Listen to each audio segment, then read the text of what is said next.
అవ్వ అయ్యల మీద అలిగినట్టు నువ్వు అత్తగారింటిలో అలుగొద్దు బిడ్డ, అత్తకెదురు నువ్వు చెప్పొద్దు బిడ్డో, మామకెదురు నువ్వు మల్లొద్దు బిడ్డో.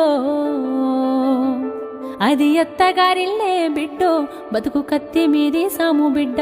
జర్రయాదిలా జర్రయాదిలా జర్రయాదిలుంచుకోవే బిడ్డో, అడుగు వెడుతున్నదత్తోరిల్లు. జర్ర ఓపిక తెచ్చుకో బిడ్డో, ఆడ బతకాలి నిండ నూరేళ్ళు. అత్త మామలు కాదు ఆడబిడ్డలుంటారు, ఆడి బిడ్డాలంటే అర్ధమూడంటారు, ఆడి బిడ్డాలంటే అర్ధమూడంటారు. అప్పుడప్పుడు నిన్ను ఆట పట్టిస్తారే, నీకు వాళ్ళతో పోటొద్దు బిడ్డో, ఆడ అవ్వయ్యలుండరే బిడ్డ. జర్రయాదిలా జర్రయాదిలా జర్రయాదిలుంచుకోవే బిడ్డో, అడుగు విడుతున్నదత్తోరిల్లు. జర్ర ఓపిక తెచ్చు